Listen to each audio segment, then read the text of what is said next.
What's up and welcome back to Talk Nutrition. Today we are joined again by Mike Kesthely. What's up, Mike? Hey, how you doing, man? Last time you were on was July 2023. I just had to look it up. That was episode 57. Been a while. Yes, it has been a while. And I hit you up the other day on Instagram. I'm like, hey, weren't we going to do a follow-up? And you're like, oh, yeah. So here we are. We just spent an hour talking about all sorts of stuff, but now we're recording. Now we're actually recording. A lot of good talks already, though. Yeah. So in the meantime, we did get a bunch of new listeners. So kind of wanted to approach this as if you're a new guest, right? Or at least for a lot of people you are. Tell us a little bit about yourself. Like, what do you do? What's your background in like nutrition, functional? Okay. Yeah. So my career job is that I'm a firefighter paramedic. I'm a captain with Lethbridge Fire Department. I've been involved. Someone's trying to get a hold of me. I've been involved as a first responder for over 30 years now. So I just turned 51 and I started this line of work when I was 21. So it's what I know best. During that time, I became very interested in obviously health, fitness, nutrition. Really long story short, started a coaching company, started coaching CrossFit athletes and athletes of all different types. Mostly focused on performance. Started a supplement company, sold that company. I still do some coaching. I've got my fingers still in there, specifically for guys over 40. I'm just looking to look good, stay fit, be healthy, that kind of stuff. Kind of where I'm at right now. I'm no longer a performance-based athlete, even though my job is very performance-based. But I still, obviously, love to talk about nutrition and human optimization, and that's why we're here today. So yeah, that's sort of a nutshell of who I am. Perfect. So last time we talked about shift work a lot too. Like, do you still do that a lot yourself now? Yeah. So yeah, the department I work for, we do 2 days and 2 nights, and then we have some set of days off. And the nights are 14 hours, so from 6 p.m. until 8 a.m. And so there's without a shred of doubt, there's shift work involved in that. There's circadian rhythm disruption. But yeah, so I've been doing shift work for 30 plus years. So I get a lot of questions about shift work, how to handle it, how to tweak it, how to biohack it. And I mean, there's some things you can do, but it's one of those, I guess it's one of those necessary evils when it comes to, as a first responder, being if you're a nurse or a physician or a police officer, military, firefighter, paramedic, it's part and parcel with the job for sure. I think it's so I've heard this advice on podcast, coaches, content, whatever. And sometimes people say like the best thing you can do is get a different job. But then I'm like, well, sure, but we need paramedics. We need doctors. Yeah. We need people to watch the prison, the mental wards. We work with a lot of nurses here. There's a big hospital. Mental ward, like I said, even prison and stuff. Like, we need those people. So obviously, you're not just going to be like, fuck my job. I'm just going to find something else. Those jobs are necessary, at least for now. I'm assuming that's going to stay like that for a while too, So that's why I like to look at it like, hey, okay, so we're doing shift work. Like, what can we still do to live healthy? Because, I mean, you mentioned you just turned 51. You're in a great spot, right? You're in shape. You're healthy. So apparently there's a way to do that to where it doesn't necessarily have to completely, mess up your health, to put it that way. Yeah. And really there's no easy fix. I mean, when it comes to shift work, and I had mentioned that circadian rhythm disruption, and, people listening might be like, well, what the heck is that?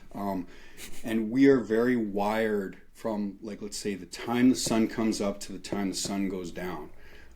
For technically millions of years, that is how we functioned. It's like when that sun comes up, it hits the receptors in our eyes, cortisol spikes in the morning, and we could talk about cortisol too, that's very relevant.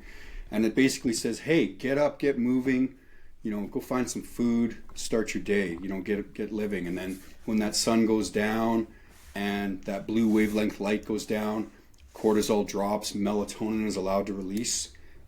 That's when our brain is like, hey, it's time to go to sleep. You need to recharge the batteries, right? Because of modern human evolution, we're awake at all different hours of the night. And like you said, we have to be. There's certain jobs that entail that. We need to have people with certain skill set on duty at all times.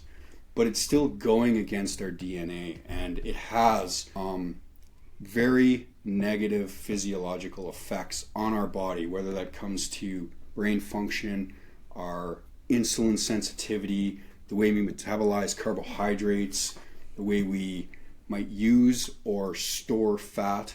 It has a lot of negative ramifications being up at night. So yeah, how do we offset that?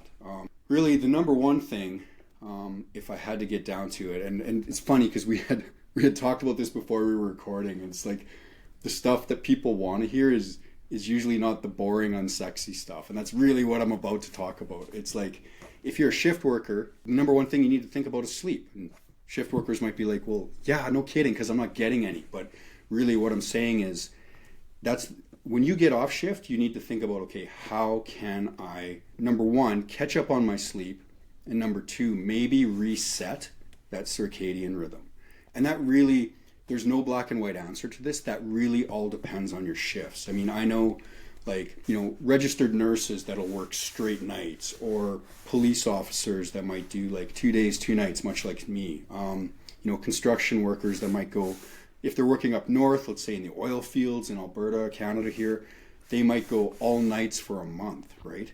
And so those different shifts, you'll have to develop different strategies. And I'll use my shift as an example because I know it best. So when I work my 2 days, it's normal day shift, right? It's like 8 a.m., 6 p.m., 10 hours. When I work my nights, what I will do is, coming off that first night, if it's been a really busy night, I will sleep because I have to sleep. It's like, can I function without sleep? Yes, but at a very low level. And it's like, I need to have a high functioning mind and physicality potentially when I'm at work. Like, I need to think about the fact that I'm an occupational athlete and I might have to perform under duress, right? So I need to get that sleep. And that might only be 5 hours, right? Trying to sleep during the day can be very difficult because our body wants to be awake. It doesn't want to be asleep. But a little bit of sleep goes a long way. There's a lot of data showing how restorative like napping can be, especially in increments of like, let's say 20 to 30 minutes, maybe not longer. If you have a big block of time, it's like, yes, you need to get that as much as you can because there's different stages of sleep that we need to hit. But then when I come off to my second night shift, I'm like, okay, I might be tired, but I'll get through this night shift. And then it's when I'm on my days off, this is the part that I think a lot of people miss. They're like, okay, yes, after my shift, I'll sleep. That makes sense, right? It's like, okay, I'm a neonatal ICU nurse. I just did a 12-hour shift where I didn't have a chance to even get a nap. We were so busy with the babies, couldn't get a nap. So it's like, yes, you come off that 12-hour shift, you need to sleep. But it's when you have days off, it's very important to reset that circadian rhythm. So it's like the first day you can, get up early in the morning, get some sun in your face. Like, I've got an office here and it faces east. I get that morning sun coming in. That's very important to set those signals for your internal clock. So when I say circadian rhythm, I'm talking about your internal clock. And then get some daylight happening early in the morning, and then have a set time you go to bed, right? Like, that's the low-hanging fruit that a lot of people will miss out on. Because they'll be like, oh, I came off my night shift, and then I just came home and I went straight to sleep and I just slept 8 hours. So I'm going to stay up late again because I'm not tired. Well, then you're not resetting that clock, right? And I know that might not fit everybody's schedule, right? If it's like, what if I work straight nights? Well, like you said earlier, it might be worth looking at getting a different job, because I don't think there's a shift that could be probably more detrimental than working straight nights. We are not night creatures, no matter who says they are. But in that case, yes, I mean, we might have to look at sleeping during the day, upping your vitamin D supplementation, because you're obviously not getting natural daylight at any point in time, altering food schedules, because we know at night it's like our insulin resistance drops, our GI motility drops. That's a natural human evolution. So if we're trying to pack in a bunch of food at 3 a.m., our body's like, this isn't normal for me. I don't know what to do with this stuff. It's like, maybe I'll just I'm probably not going to do a good job digesting it. Maybe all this extra calories, I'm just going to store it just in case, because I really don't know what's going on, right? So we might have to alter some food schedules and timing. Makes me think about a few things. So first of all, because where I live, maybe similar to where you live, but I'm in the Arctic, right? Yep. Above the Arctic Circle, we don't have any sunlight for 2 months straight. Yeah. Obviously, we notice this, right? I mean, mentally, you know, energy-wise. I mean, so vitamin D is like the obvious one, right? I feel like we kind of know we need that. As much as people listening, I'm going to assume that most people listening who are not supplementing with vitamin D are very likely on the low end. But okay, that's a different story. But like I feel like we generally know that. Okay, no sunlight, I got to take my vitamin D. How much of the effect of not getting the actual light, like how much is that important? Like would the vitamin D already do a lot, or is it really about getting that light as well? Yeah, and that's a really good question. I mean, I could reword that question as like, can we replace sunlight with vitamin D? And the answer is no, right? That sunlight does so many things. You know, the vitamin D synthesis, when that sunlight hits the photoreceptors in our skin, that's just one aspect of it. When it's hitting those receptors in our eyes, and for the life of me, I can't remember rods, cones for color. I can't remember exactly the receptors that are in the eyes, but when it hits our eyes, that causes a cascade of hormones to happen. It's like, you know, that cortisol is rising, and it really depends on where that sun is in the sky. Like in the morning, we're going to have a lot of blue wavelength light, and I'd mentioned that earlier. When the sun is setting, we have a lot of red wavelength light. And if anyone's ever read anything or heard anything about, it's like, don't watch TV at night because you're going to get a lot of blue wavelength light. And they're like, okay, well, what does that mean? Well, that's the same wavelength, as I said, that's in the morning. The blue wavelengths are stronger, and the sun has the whole spectrum of wavelength of light, right? But that's going to stimulate that cortisol production, right? At night, when that sun is falling and we get those reds that's happening, that's allowing that melatonin to be secreted. There's just less blue wavelength light. So to answer your question, it's like, no, that sun is very integral in the cascade hormone that happens throughout the day in the human body. And I'm not one to be all woo-woo about, hey, you know what, we need to get back to Mother Nature, we need to eat naturally, we need to walk around barefoot or whatever. It's like, I am more into the science than I am to the connection with nature. But the science of the sun and the hormone optimization is very sound, and we understand it thoroughly. From a day-to-day basis, the average person probably just doesn't think about it like that, right? But it's extremely important as far as our circadian rhythm and how our hormones are secreted. So if I sleep all day long and then I jump in my car and I go to work and I work night shift and I come home just as the sun's coming up, those blue wavelengths are hitting my eyes, and then I jump into bed and I'm trying to recover from my night shift and I'm not hitting a really deep, delta wave sleep or REM sleep because I'm sleeping so light because my cortisol is already elevated. One day of that is probably not a problem. A week of that is going to be problematic. A month of that is going to cause some issues. A lifetime of that is going to cause a lot of physiological issues. Would you say it's safe to say that it's going to shorten your life? Oh, to put it that way? Yes. Yeah. I mean, there is a lot of data showing sleep deprivation, reduced life expectancy, increased mortality and morbidity. And in fact, they're looking at sleep deprivation right now as a primary carcinogen. Yeah. That's a big deal. That's a big deal because without a shred of doubt, it's probably true. The studies in the future will remain to be seen on that.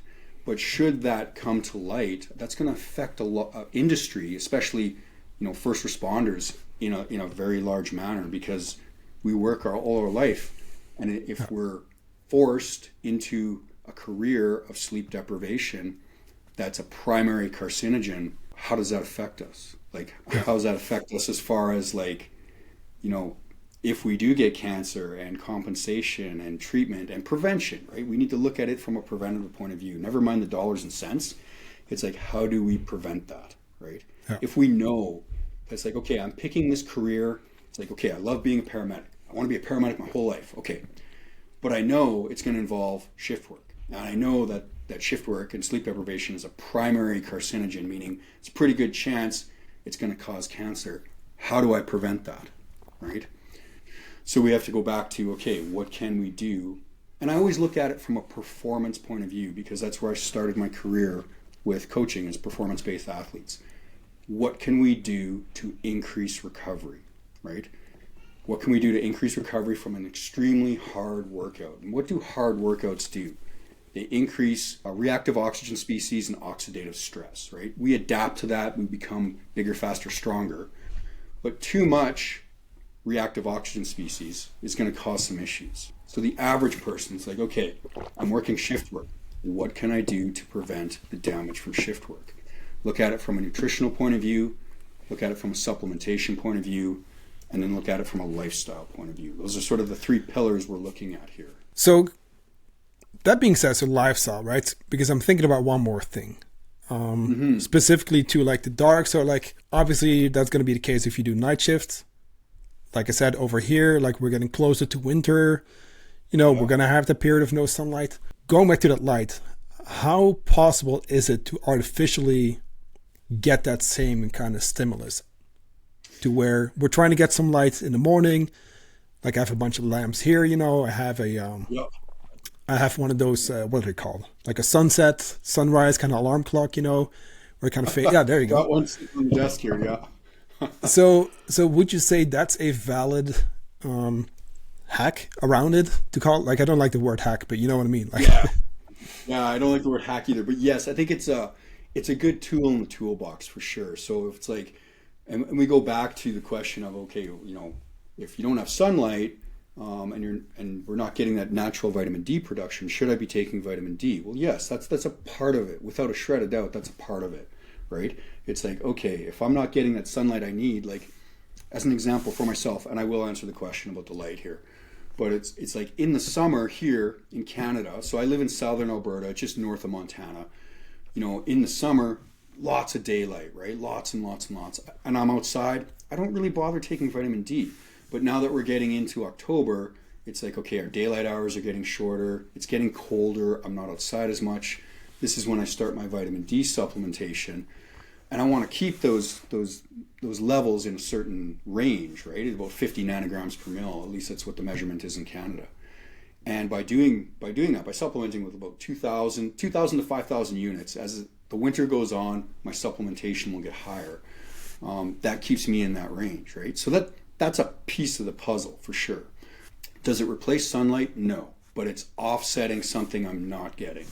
When it comes to the lights and the bright lights, let's say we're looking at specific seasonal affective disorder lights. They have a specific lux, that's the measurement of brightness. The one that sits on my desk here is 10,000 lux, right? So it's very bright. So will that help me in the morning? Yeah, there's some really good studies showing you get exposed to very bright light first thing in the morning, and that can offset that seasonal affective disorder.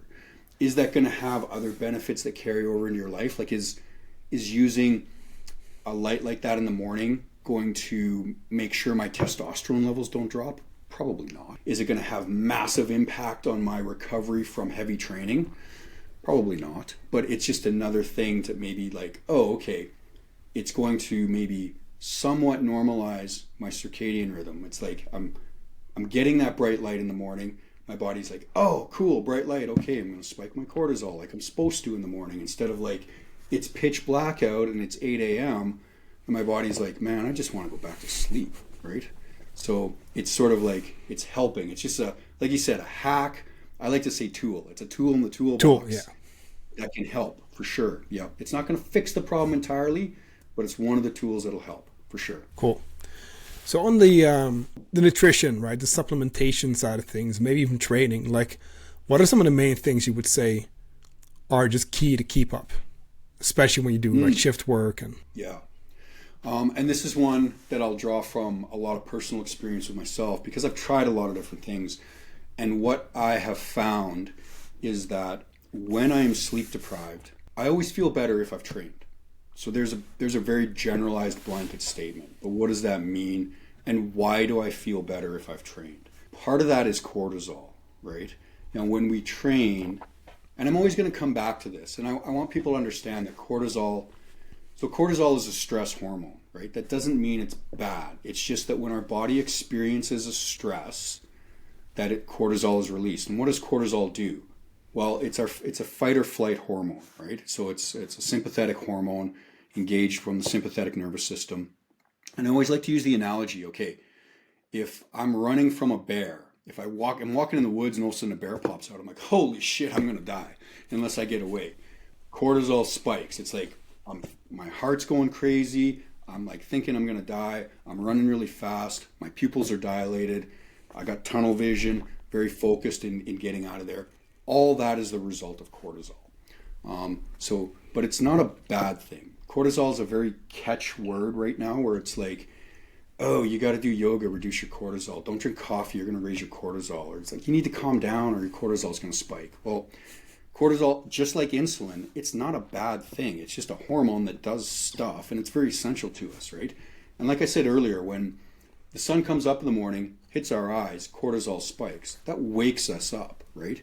People who have HPA axis dysfunction, aka adrenal fatigue, and I don't like to use that term, they have issues secreting cortisol where they don't appropriately secrete it at the right time, so they always feel fatigued. I'll just leave that there. We're not going to dig into that one. That one gets complex. But cortisol is basically what wakes us up. So where I was going with this cortisol, actually I got off on a tangent. Now I can't recall what I was saying.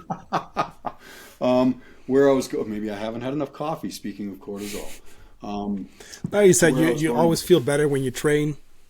Yeah, thank you. Yeah, back on the training. So training is a stress response, right? And that goes back to it. It's like, okay, light can be a stress response. Training is a stress response. Let's say I walk into a room and I see a beautiful woman. It's like, that's a stress response, right? That's not necessarily a bad thing. It just is. Our body all of a sudden is like, whoa, check this out. So training is a stressor. We need to actually understand that and recognize that. So that's why you can feel good if you're sleep deprived and you train. The type of training you do is very, very important though. Aerobic training, let's say monostructural, it could be multifactorial, but monostructural aerobic training, let's say in zone 2, using that other catchword that's new these days, zone 2, that is not as stressful as doing very, very anaerobic or glycolytic training. Both are going to elicit a stress response, but your recovery from that aerobic training is going to be much easier, right? And you'll feel much better. Very good studies showing cyclical type aerobic training is very good for depression, right? They don't know why, but it's like, let's say running or biking is like very good for depression. And part of that has to do with like the cortisol that's released, but our ability to recover from that. If I do something like very anaerobic, very intense, let's say classic CrossFit, my recovery from that is going to be impaired because I'm already sleep deprived. My recovery from that when I'm not sleep deprived is hard enough. But doing something under the duress of sleep deprivation, especially when, say, my insulin sensitivity is really, really low, right? And even if you have low body fat, you eat, let's say, a whole food diet that's like low glycemic, I could get into the whole thing, you're still going to have impaired insulin sensitivity under sleep deprivation, under sleep deprived conditions, up to like 30%. Like you could have what is all, for all intent and purpose, you could have prediabetes when you're sleep deprived. Yeah. Granted, it's transient, but you need to understand how that's going to affect your recovery. So CrossFit, not recommended. Not that I'm bashing on CrossFit, but when I say that, people understand the workout. Heavy strength training, I've personally found that it can feel okay, but you need to be careful. Sometimes because you're sleep deprived, your cortisol will be higher. Your body's like, dude, you got like 2 hours of sleep. We're cranking on the cortisol. We're trying to stay awake here. Now you're lifting heavy stuff. Your body doesn't know that it's fun. It's like, oh man, I'm running from the bear and I'm sleep deprived. This is a bad situation. Your cortisol goes through the roof. I have made some personal bests, some PRs, when I've been sleep deprived. And I'm like, wow, that training session was phenomenal. I'm like, well, I got no sleep last night. Like I'm just crushing it today. I must be amazing. And then the next day you feel like you got hit by a cement truck, right? Because your recovery is impaired. So strength training, yes, but just understand that you might want to dial it back. Dial back your volume, dial back your load, right? Like don't hit, if whatever number is your max set, you might want to dial that back a bit. And like eat some humble pie and be like, you know what? At least I'm training today. I'm getting some strength training in. But I'm only going to go to 70 or 80% of what I can normally lift. Or I might shave off a few sets today. Instead of doing 6 sets of this, I'm only going to do 3. I'm going to do a warm up and 2 sets, right? And because what I'll find is, from a personal point of view, is that I will be a lot more sore the next day if I'm sleep deprived, right? Even if I get a good night's sleep that night, the next day I'll be like, wow, my delayed onset muscle soreness is really quite high today. And I actually didn't do a lot yesterday. But that's the effects of training, right? So to sum that up, aerobic training, excellent. Recommended. If you got the energy or you need to get out, do it.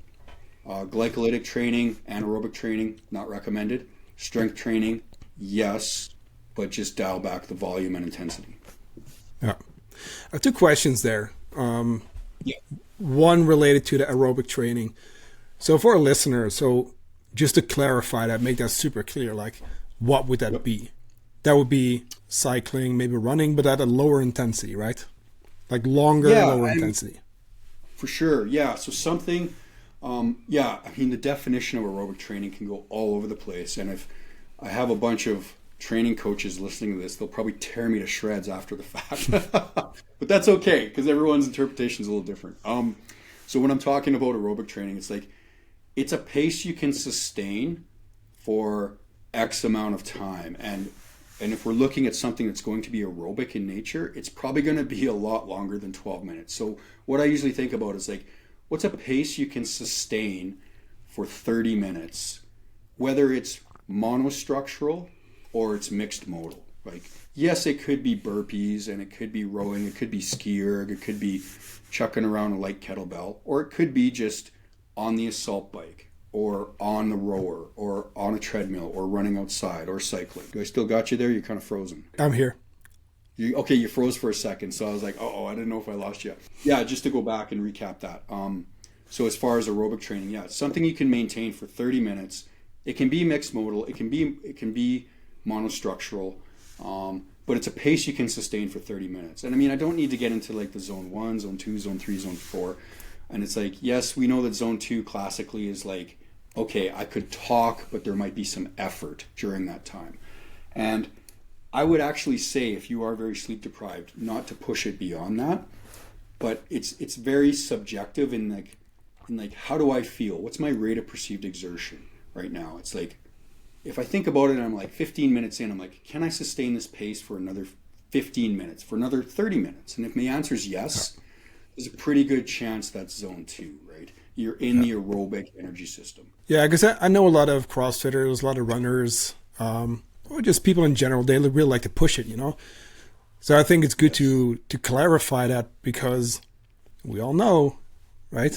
We always tend to think like, we'll just go a little harder, you know? This will be aerobic, and then they still, have their heart rate like up here, you know? So thanks for clarifying that. Like, I think that's a big one.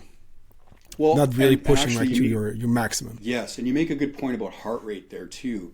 And if anybody is very data driven, it's very interesting to see what your heart rate will be, let's say on a day that you're like well fed, well watered, well slept, and you do something, let's say it's something that it's a repeatable event for you, whether it's like 30 minutes on the assault bike, and that's sort of like that's my bread and butter of choice. I know some people think it's insane. It's just, I have one. I've had one for a long time. It's what I know.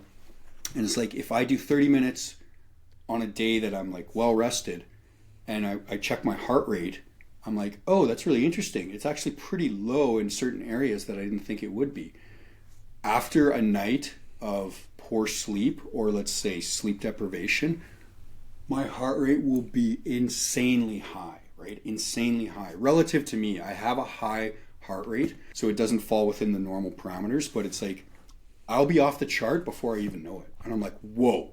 So, and as a performance-based athlete, you might be looking at that erg or those numbers and you want to push them. You're like, oh, this is bullshit. I'm normally going at like, 23 miles an hour. Why am I only going at 18 miles an hour and my heart rate's the same, or it feels really crappy today? I'm going to push harder. That's actually an important feedback to be like, okay, maybe I need to dial it back, right?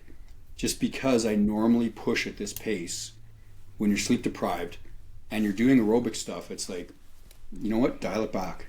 Yeah. Yeah.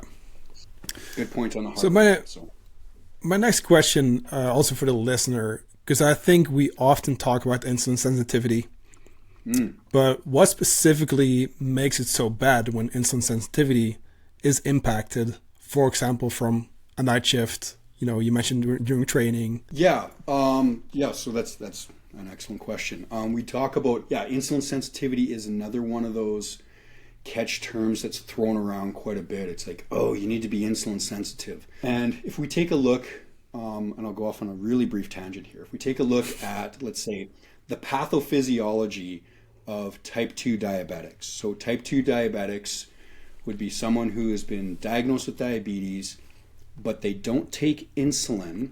They still produce insulin, but their insulin receptors are resistant. So they become desensitized. Generally speaking, I'll put that in emphasis there, generally speaking, this is from eating too much, so taking in too many calories, and not exercising. So exercise in and of itself is a treatment for type 2 diabetes because our insulin receptors will become sensitized. As we utilize glycogen, and our glycogen levels in our muscles, in our liver, they drop. Our body's like, oh, I need to replace this. I need to get more sugar into my cells. Our insulin receptors will become sensitized. There also are some non-insulin mediated glucose transport systems like our GLUT4 receptors that have nothing to do with insulin that will become sensitized from training, right, from exercise. So that's sort of like in a nutshell why exercise works well for insulin sensitivity.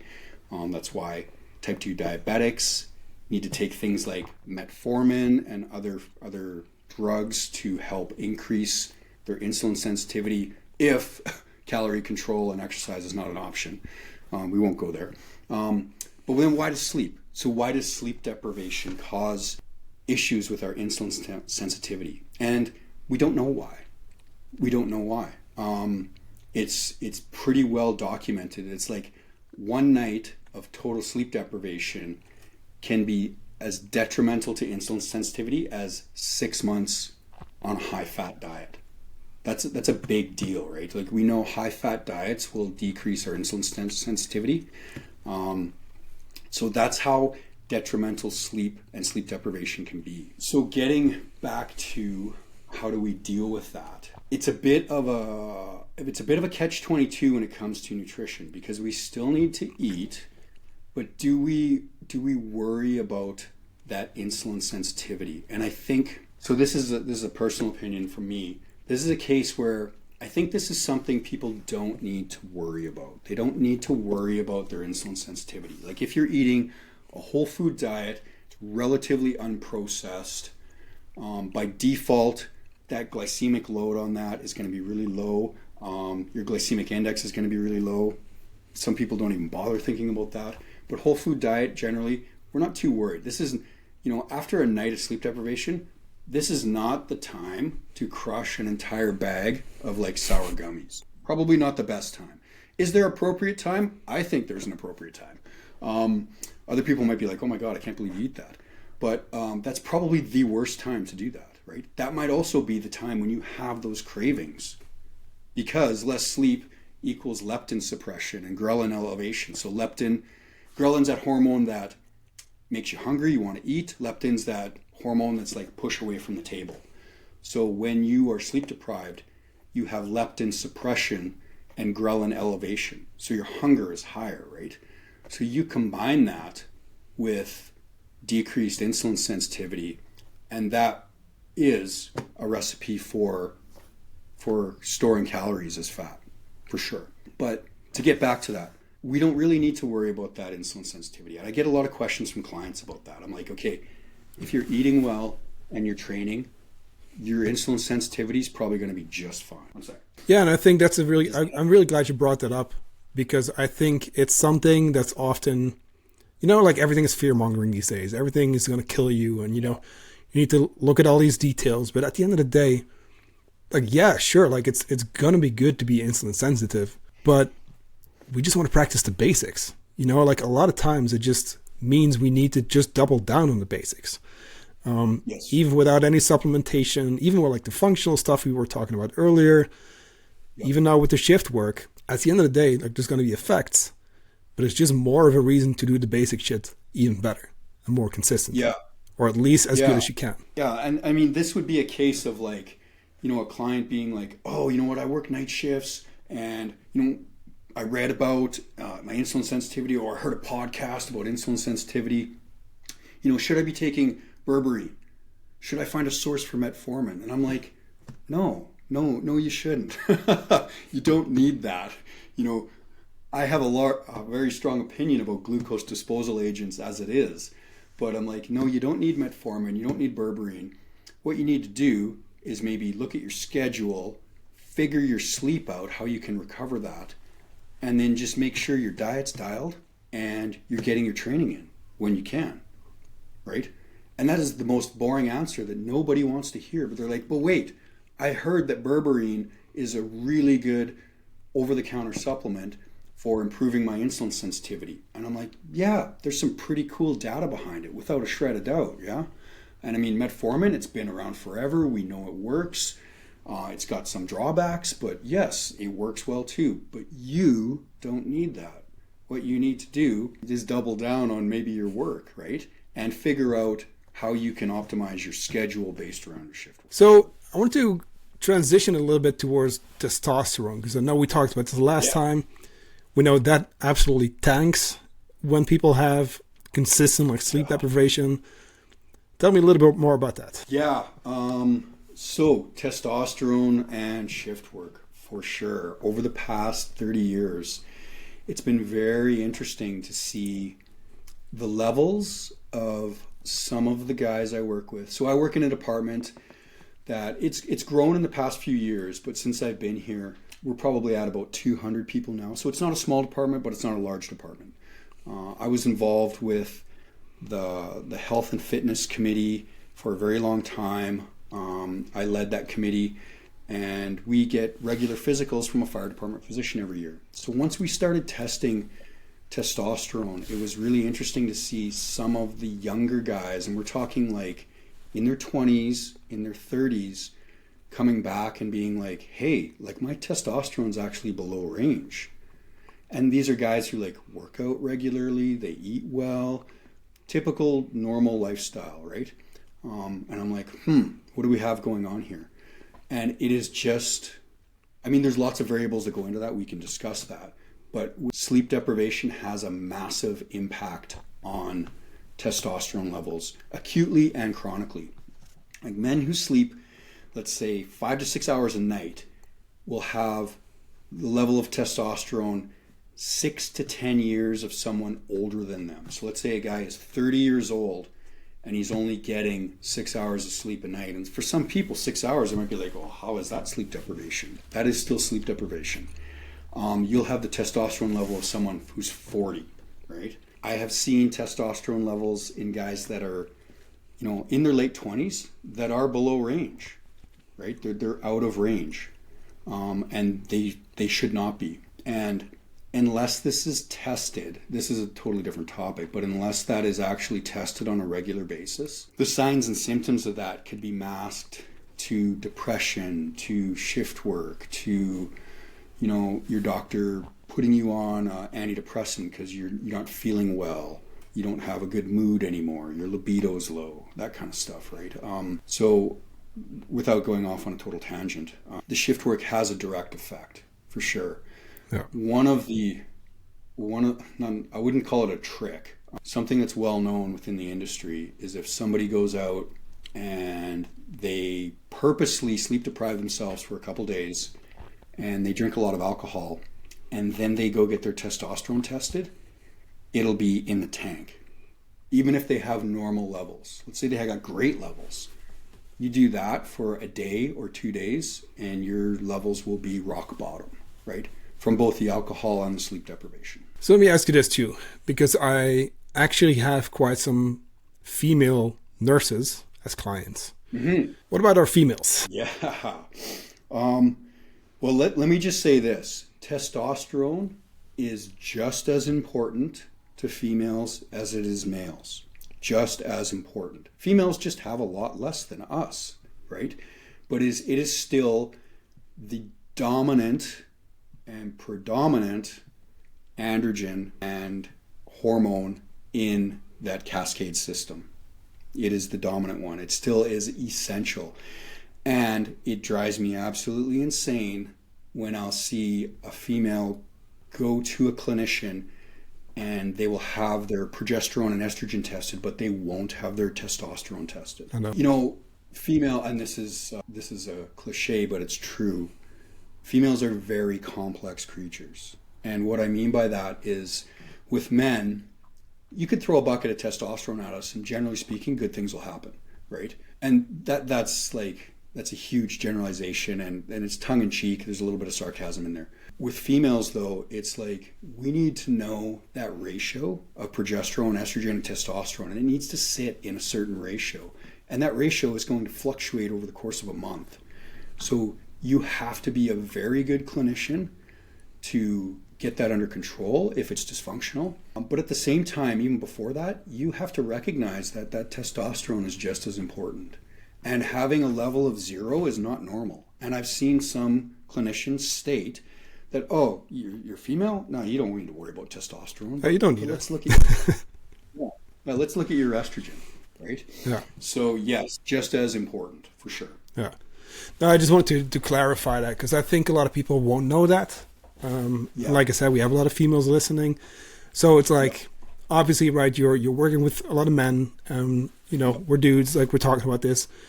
I know that generally speaking, men are going to be looking more into testosterone and those kind of things, but it's not just a male thing. Not at all. No. And I mean, what we know from the Women's Health Initiative and hormone replacement therapy, and I want to clarify here, I am speaking out of my scope of practice, but I'm speaking from an observational point of view, that hormone replacement therapy, when initiated early for women, is far more beneficial and not detrimental than, let's say, initiating hormone replacement therapy postmenopausal.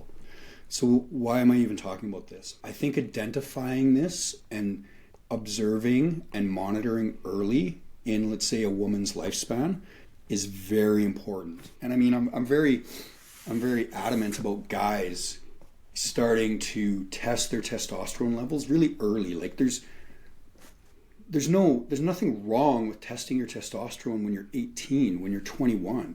And in fact, that's really important because it's like, and let's say I use the scale of like the American values, 300 to 1,000. In Canada, we measure it a little differently. It's like 8 to 35. But if I'm using that scale of 300 to 1,000, and let's say at 21, my testosterone level, my total testosterone is, I'll just pick a number, 900. It's awesome. It's right up there. I feel great. I'm 21, right? And I monitor that every year. I can see the trends of how that's going to affect me. And if that starts to drop when I'm 32, I'm like, oh, what's going on? Wonder why it's dropping when I'm 32. Oh, you know what? I've got 2 kids now. I've got some stressors. I've got some financial stressors. I'm working out when I can, but I'm sacrificing sleep to do it. Maybe that's affecting my levels, right? And we monitor that early. And I think that's important regardless of gender, right? You monitor those levels early and then we can see the trends, right? Because if all of a sudden you're like 45 years old, male or female, and you go to your physician, you're like, doc, I'm tired. I don't have the same muscle mass I used to. I'm gaining weight. You know, my libido, it's like in the tank, right? You have nothing to base that on. And if you test your testosterone level, and let's say, I'll use a demographic of male. let's say your level is 450. So range is 300 to 1,000. Your level comes back at 450. Doc's like, oh, your testosterone's totally fine. You're well within range. So it's definitely not that. But you got a lot of stressors, so let's put you on an antidepressant. That's not a fix to the problem. And that testosterone level might be relatively low. Sure, it's within reference range, but if your normal levels were 900 leading up to the time you were 37 and then started to drop, you're going to be relatively low, right? Yeah. Does that make sense? Absolutely. So I also want to kind of translate this from a number to how it would impact someone's quality of life, because that number being higher would be beneficial, right? Yes.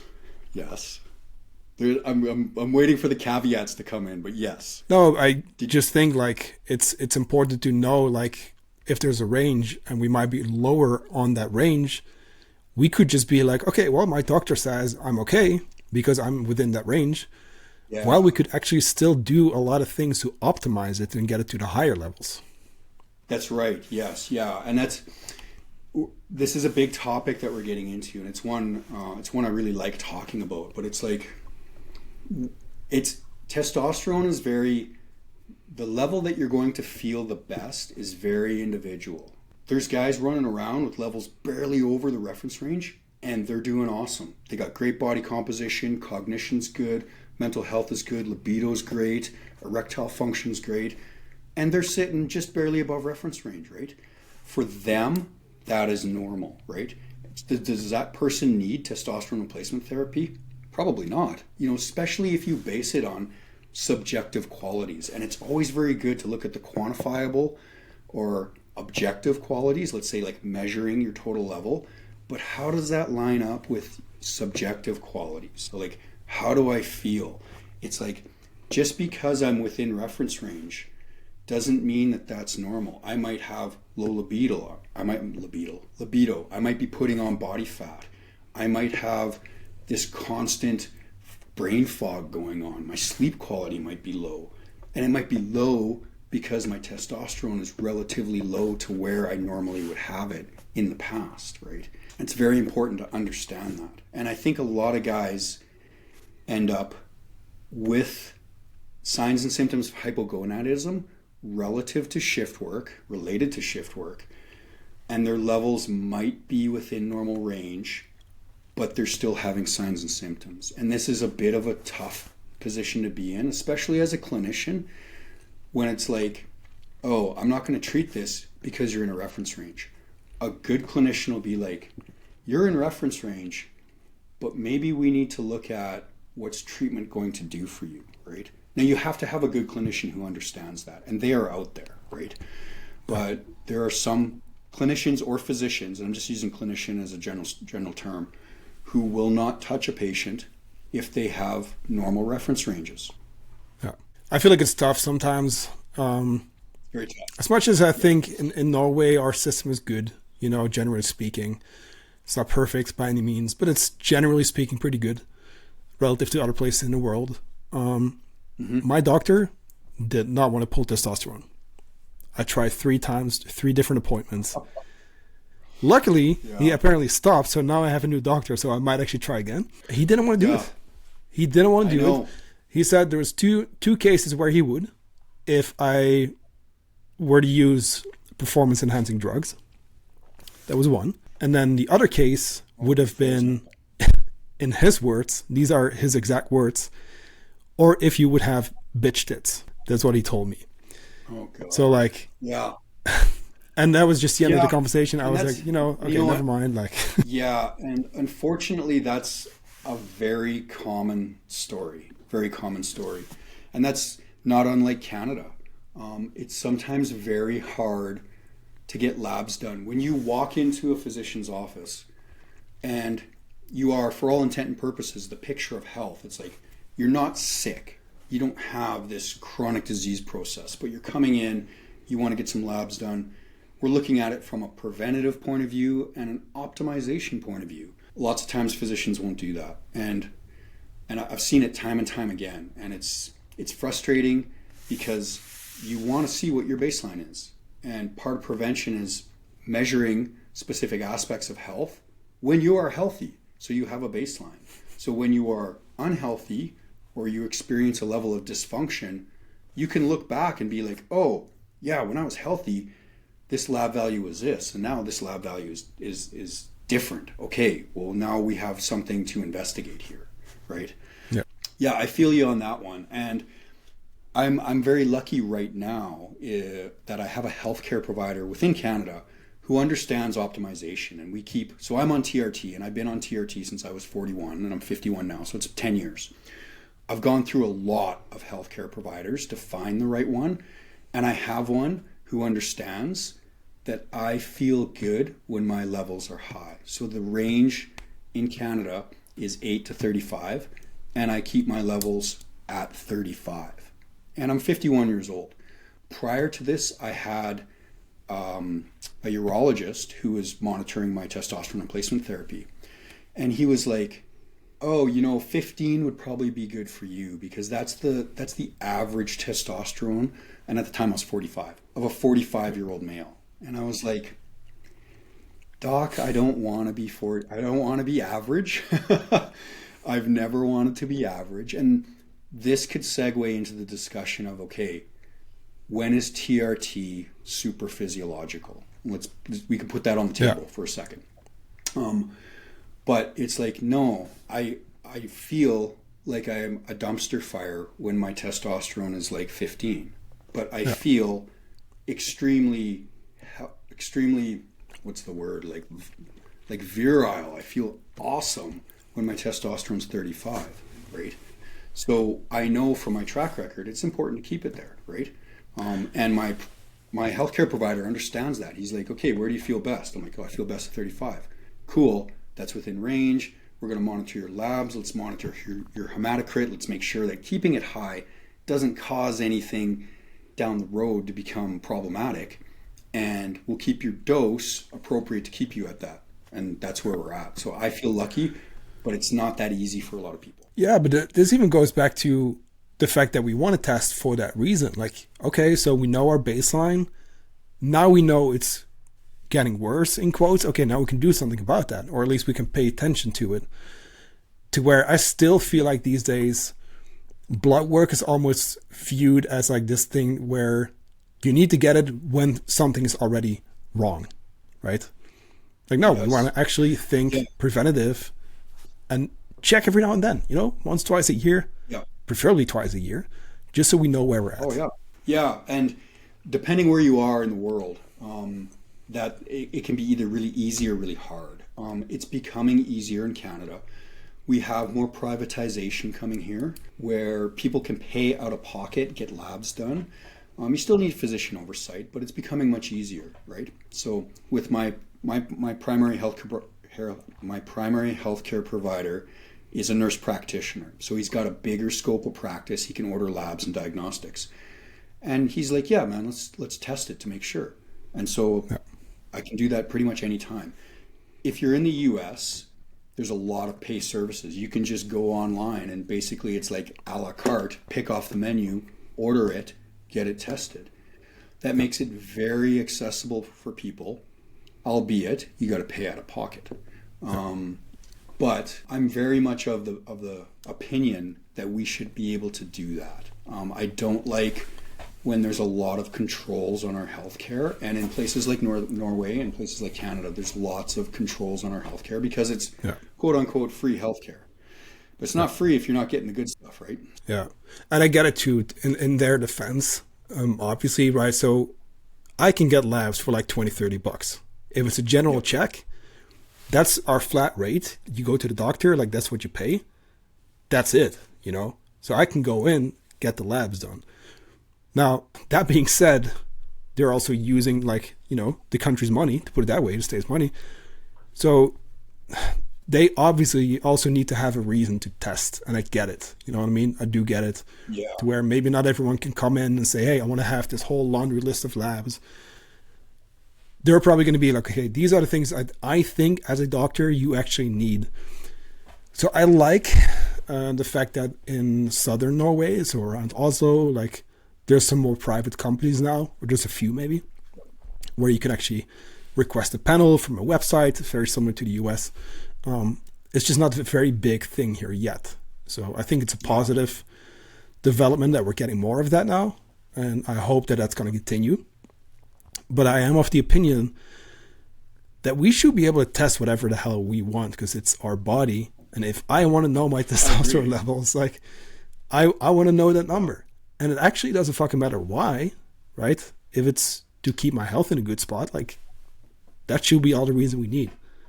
But like I said, like I do get it, the way the system is set up. Yeah, I completely agree that, yeah, we should be able to do that whenever we want. And yes, there's a lot more variables involved in that, especially if it's like, you know, you have nationwide healthcare. That said, you know, when we go to, or when a system gets pushed back and there's more private services coming in, people see a need, they're setting up business. Obviously, this business is for profit. Not that that's a bad thing. What it comes down to, though, is the patients or the people, they need to be self-advocates and educated. It doesn't matter if you have global healthcare or you've got privatized healthcare. You need to educate yourself to know what you need done. And for you and I, we sort of take that knowledge for granted. It's like, oh, I'm going to test my free testosterone, my bioavailable, my total. I'm going to do sex hormone bioglobulin. You know, when I talk to clients about this, I'm like, here's a list, take it to your doc, but you need to understand why you want these tested because he or she is going to ask you, right? But you need to understand this, right? And that's the part that I think a lot of people struggle with. They struggle with the self-advocacy and then the education component because there's a lot to know about hormones and hormone replacement therapy and if you need it. Like, it's a big topic. It's a huge topic, right? But yeah, it's huge. Yeah. That being said, so obviously, right, so that would be a more, you know, further, bigger step down the road to potentially even consider TRT. Kind of taking a step back, like, so what are some things people could do if they are doing shift work, we are impacting testosterone levels, like what could you potentially do to improve those levels? Let's call it naturally or through supplementation. Yeah, and that's a really good question because that would be the first step. If it's like, if your T is taking a hit, or it's like you haven't tested it, but you're like, okay, I'm just concerned. I just want to maintain what I have. I haven't tested it yet. I don't know. I feel okay. What can I do to offset this? What can I do to maintain my testosterone levels? Everything you read, everything you see on Instagram, all that stuff, well, what supplement to take, just throw that out in the garbage for a second because there's very few things that will actually help as far as supplementation. We will get there though. So obviously the low-hanging fruit, right?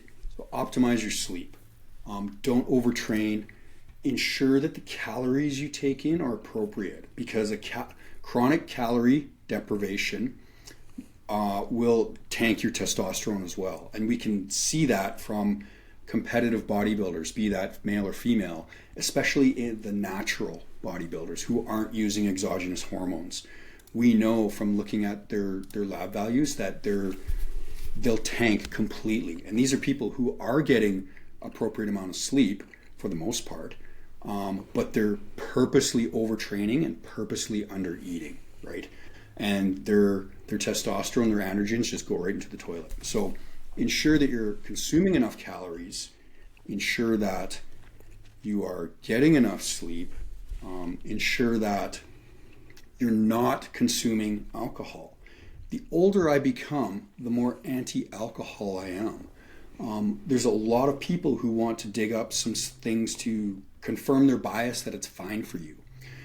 At the end of the day, it is still a toxin, and I don't use that word lightly. I don't like to use that word, but that's really what our body looks at it like. It's like, okay, this is something I need to metabolize ASAP and get it out of here, right? Or else it's going to do some damage if I don't. There is no safe quantity of alcohol, and it will absolutely have an effect on your testosterone levels, acutely and chronically. As far as supplementation goes, there is some over-the-counter supplements that seem to have some benefit. The number one that I have seen, and this might go against maybe what some other people have seen, boron citrate. Boron has an amazing ability to stop sex hormone binding globulin from binding to testosterone and lowering the free testosterone levels. That's boron's mainstay. It's involved and it's integral in like bone and bone health and that whole matrix of like osteoblasts and creating bone. We don't get a lot from diet. It's very hard to get boron from diet. If you actually ask me, hey, what's a food that has boron in it? I'd be like, I have no idea. No idea. But supplementation can have a profound impact. And I've seen this with clients who did not want to do TRT. They're like, okay, what can I do naturally? Okay, let's do all the training and diet and stuff. Make sure that's all good. Okay, that's good. Okay, let's implement some boron.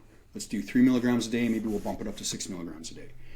And lo and behold, total T and free testosterone will rise. So that's one of the ones I would say, if you don't have that in your diet, put that in your diet. It's relatively cheap, very easy to find, and it has a good impact. Some of the other ones that are out there, if you threw some out at me, I could tell you yay or nay. So here's one that I'm a big fan of in general for different reasons, and I'm assuming the same goes for you. But I've now seen it being marketed as a testosterone boosting kind of thing, and that would be ashwagandha. Ashwagandha, yes. Yeah, I do like ashwagandha. I like it because, one, when it does what it's supposed to do, it does it well.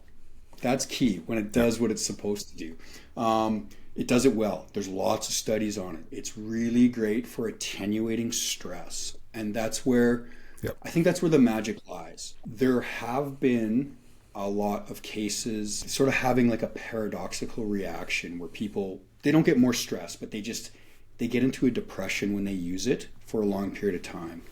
And it's really interesting because there's actually not a lot of data on that. If you look at the data, if you dig up the studies on ashwagandha, it looks like phenomenal on paper. It looks great for performance, right? At one point in time, I was looking at using ashwagandha for a very specific performance-based supplement that never came to fruition. But it has some great effects on performance. It has some great effects on stress, on sleep. But it's not a sleep supplement. It's not really a performance-based supplement. And it's not a testosterone booster. So what the hell does it do? Well, when we attenuate stress, so when we activate that parasympathetic nervous system, that's basically the one that's like the feed and breed, right? Rest and digest, feed and breed. We are allowing that parasympathetic nervous system to be active and the sympathetic or fight or flight nervous system to not be so dominant. And that allows us to sleep better. That allows us to perhaps perform better. That allows us to secrete testosterone. So that's what I think it does. I've used it with clients. I've used it myself with some limited effect. And I can't say specifically for testosterone. I would not say that that's one, if I had a client who had low T and they were like, hey, or they want to maintain their testosterone levels, what can I do naturally? That wouldn't be my first choice. If I had someone who was like, hey, I've got a lot of stressors going on in my life that I can't fix easily. These are constant stressors. It's like, yes, we can work on my sleep, my diet, but these are constant stressors, family, financial, emotional, that kind of stuff.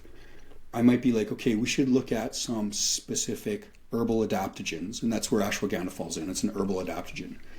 And that might be beneficial, but we're going to see how you respond. Yeah, that's why I wanted to bring that one up, because I do like it, for stress management. And I get it. So maybe indirectly there could be some benefit there. But this is the other reason I want to bring up the supplements. At the end of the day, when it comes to like testosterone boosting supplements, most is trash, right? I mean, like pretty much like 9 out of 10 ads is just bullshit. Yeah, and the ones that actually promote that they've had effects from testosterone boosting, you really need to look into the studies to see what subjects they used, if there was some bias within the study. So if a supplement company sponsors a study to study their supplement, does that mean it's going to be a bad study? No, but there can be some bias that's going to happen. Because if you think about it from a financial point of view, a supplement company has supplement X. I've just made supplement X and I know this boosts testosterone. We're gonna have a study that says that so we can sell more of it. If that study comes back and it's like, nope, didn't work, you're not going to see that study published, right? So you need to have some skepticism when it comes to that. You need to look at how that study was done. And one of the classic examples would be the study on ZMA, so zinc magnesium aspartate. So ZMA is actually now really all ZMA is zinc, it's magnesium, and it's vitamin B6, pyridoxine. None of those are proprietary in any way, shape, or form. But Victor Conte, who owned Balco Labs, he patented ZMA. Ingenious for doing it. I don't know how he did, but he did it. He did a study on some young football players, found that it boosted their testosterone. If you actually dig through that study, none of them ever had low testosterone levels, and they just had a rise in testosterone. But their testosterone was still within the normal reference range. We know that testosterone can change from day to day based on sleep, training, recovery, external stressors, internal stressors, right? So the study in and of itself was definitely a sham. Zinc can help maintain testosterone levels. It can also boost testosterone levels if you are low in zinc, right? Those are two key things. It doesn't mean it's a booster in and of itself. Is it important to take zinc? Yes, it's important. Is it going to boost your testosterone to sky high levels? No, it's not. And so basically everything over the counter, I would have to say at best, barely works. And I would include boron in that too. I would say boron barely works. There aren't many things that can boost your testosterone if it's low, as far as a supplement. Yeah. So, because I want to be respectful for your time as well, now you got to go in just about 10 minutes. Who would be a proper candidate for TRT? Let's say they do have or want to go that route, like who would that be? Yeah, that's a great question. So this would be somebody who is obviously having signs and symptoms of hypogonadism, having low testosterone, male or female, and let's say they've addressed the issues of diet, of lifestyle, of training, of nutrition, and more specifically, they've had their levels tested and their levels have come back low. And this sort of excludes that group that might have signs and symptoms, but they're within reference range, right? And one of the big points here too is these people will understand what TRT is. It's not a quick fix to a problem. It's replacing something that your body can't create anymore, or it won't create because of specific external or internal stressors. And one of the points I also want to emphasize here, especially for guys, and I'll leave the women out of this right now, you have to either have had kids and you're done having kids, or you don't want kids. Because when you go on TRT, you do not come off TRT. And exogenous testosterone causes a negative feedback loop where you're going to stop producing your own. That also means you're going to stop or have extremely low sperm production, right? Yes, if you dig hard enough on the internet, you can find all sorts of anecdotes of like different startup protocols and, oh, it didn't affect me. Look, I have 5 kids.